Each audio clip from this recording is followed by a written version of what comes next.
नमस्कार साथियों, आपका स्वागत है आपके अपने यूट्यूब चैनल संस्कार चैनल पर। और आज हम सब बात करने वाले हैं सीटेट सीडीपी में हम बात करेंगे बुद्धि के सिद्धांत के बारे में। अगर आप सभी चैनल पर नए हैं तो प्लीज़ चैनल को लाइक सब्सक्राइब और शेयर कीजिए। हम आपके लिए डेली क्लास लाते रहेंगे और आप हमारे टेलीग्राम से भी जुड़ सकते हैं, जिसका लिंक हम डिस्क्रिप्शन बॉक्स में दे देंगे। कुछ मनोवैज्ञानिकों ने बुद्धि के स्वरूप के से संबंधित विभिन्न सिद्धांतों का प्रतिपादन किया है, जिनमें बुद्धि के संबंध में कई प्रकार की महत्वपूर्ण जानकारियां मिलती हैं, जो निम्न प्रकार हैं।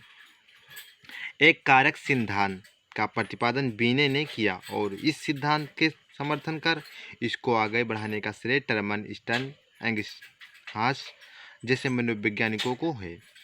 इन मनोवैज्ञानिकों का मत है कि बुद्धि एक अविभाज्य इकाई है। स्पष्ट है कि इस सिद्धांत के अनुसार बुद्धि को एक शक्ति या कारक के रूप में माना गया है।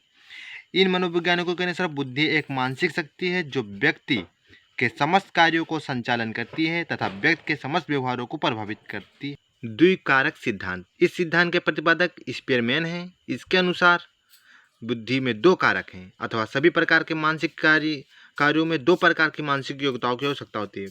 प्रथम सामान्य मानसिक योग्यता यानी जनरल इंटेलिजेंस यानी जी फैक्टर, और द्वितीय विशिष्ट योग्यता यानी स्पेसिफिक इंटेलिजेंट यस स्पेसिफिक। प्रत्येक व्यक्ति में सामान्य मानसिक योग्यता के अतिरिक्त कुछ न कुछ विशिष्ट योग्यता पाई जाती है।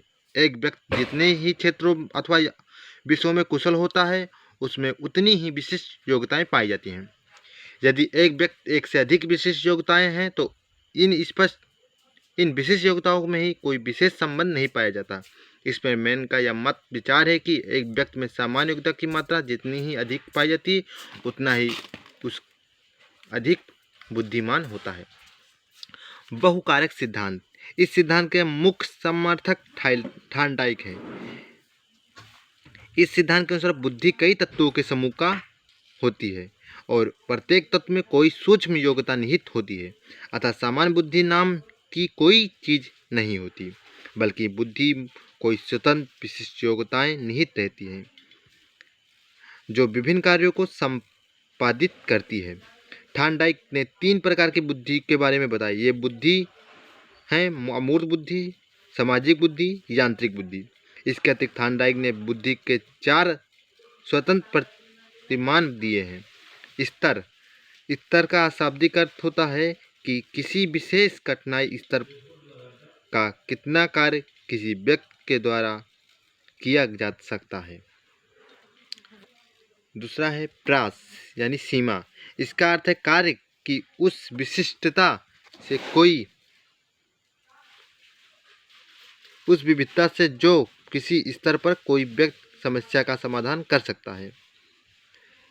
तीसरा है क्षेत्र। क्षेत्र का अभिप्राय है कि क्रियाओं की उन कुछ संख्याओं से है जिसका समाधान हम कर सकते हैं। और इसके बाद है गति। इसका का अर्थ कार्य करने की गति है। एक कारक सिद्धांत के प्रतिपादक हैं बीने, टर्मन, स्टर्न। द्विकारक सिद्धांत के हैं स्पीयरमैन और बहुकारक सिद्धांत के प्रतिपादक हैं थॉर्नडाइक।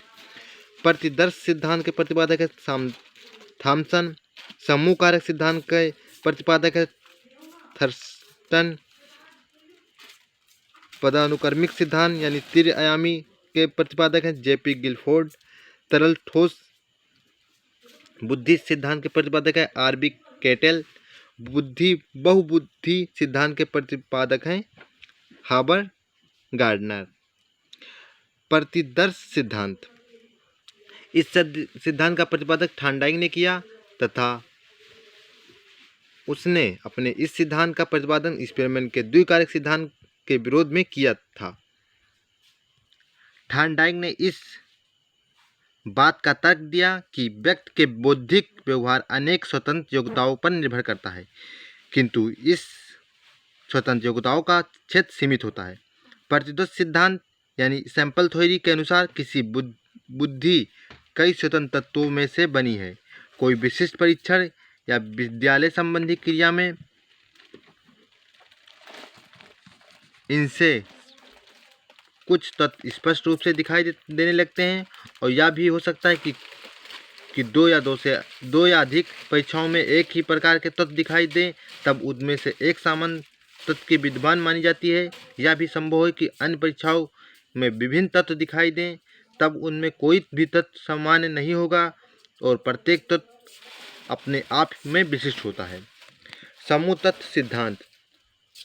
स्पेरमैन के सिद्धांत के विरुद्ध थर्स्टन महोदय ने समूह तत्व सिद्धांत प्रतिपादित किया। वह तत्व जो प्रतिभात्मक योग्यता में तो समान नहीं होते, परंतु कई क्रियाओं में समान होते हैं, उन्हें समूह तत्व की संज्ञा दी गई। इन क्रियाओं के समर्थक में थर्स्टन का नाम प्रमुख है। प्रारंभिक मानसिक योग्यता के परीक्षण करते हुए वह यह इस निष्कर्ष पर पहुंचे कि कुछ मानसिक क्रियाओं में एक प्रमुख तत्व सामान्य रूप से विद्यमान होता है। जो क्रियाओं के कई ग्रुप होते हैं, उनमें अपना एक प्रमुख तत्व होता है। ग्रुप तत्व सिद्धांत की सबसे बड़ी कमी यह है कि वह सामान्य तत्व की धारणा का खंडन करता है। अन्य मनोवैज्ञानिकों ने